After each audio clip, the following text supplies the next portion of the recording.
Top 5 artworks for this week. Number 5. Juan Carlos Sanchez Sabogal. Good Old Benjamin. Charcoal powder and brush. Juan was born in Lima, Peru. He studied BA Fine Art Painting at Pontificia Universidad Católica del Peru. And MA Fine Art Drawing at University of the Arts London.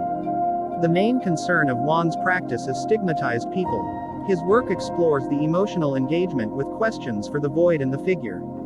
The study of emptiness has become an important aspect of the scope of his practice. Juan analyzes the self-contained object and the ground whilst he attempts to reformulate the dialogue between the figure and space where it is written. Number 4. John Wyatt Clarke. Herd Defense Economy. Oil and Matter on Linen. John Wyatt Clarke's paintings are about our confused relations with the non-human world. They are about living with the forces that determine so much of our existence. Clarke tries to make sense of the world, a pursuit which he recognizes as both urgent and futile. He spends his studio days exploring the role of visual languages in understanding ourselves and the world that we are part of but distanced from. Many of the images derive from scientific and pseudo-scientific diagrams taken from academic papers, textbooks, manuscripts, and codices from the recent and distant past. The presence of diagrams in such texts is an admission of the inadequacy of verbal explanations. They are modern exemplars of the ancient ambivalence towards images. Number 3. Elisa Ortega Montilla. Punto G. Reclaimed pine steel and undergarment. Elisa's work explores 3 fundamental parts of who she is: her experience of being a woman and her feminist values, her feelings of acculturation from living in the US while maintaining her Spanish identity, and her opposition to consumerism and commitment to environmental sustainability. Her practice uses installations, wood sculptures, and reclaimed and overlooked textiles, addressing themes of memory, transformation, adaptation, and identity through materials that have been discarded, deconstructed, and reconstructed.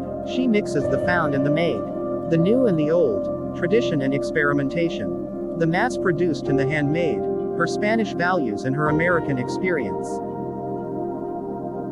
Number 2. Tim Dodds. Mutant Disco. Oil on Canvas. Tim Dodds makes paintings from makeshift models that he constructs out of a wide range of materials. These models are unnameable and abstract in form, though perhaps suggestive of biomorphic or even human forms. They always remain ambiguous enough to conjure up a range of possible associations. In themselves, the models are so amorphous that only painting makes them substantial through the close interpretation of their appearance and form. His approach is not only concerned with capturing how the models appear, but also about discovering a parallel between their physicality and the materiality of the painting. This involves balancing the concepts of painted object and paint as object. Intended ambiguations of space and volume, color and light, background and foreground are deliberately brought about. For example, through collaging textural materials into the paint and imagery revealing itself through the accumulation of dripped, crinkled, dragged, and coagulated paint. Number 1. David Surman. Little Pony Frightened by Lightning. Oil on Canvas. David Surman uses a language of pictographic motifs, sometimes with written words, to create associative meanings. In each work he creates a structure for thought and feeling that is both universal and specific. Though originally trained as a filmmaker, he now works continuously across drawing, painting, printmaking, sculpture and film.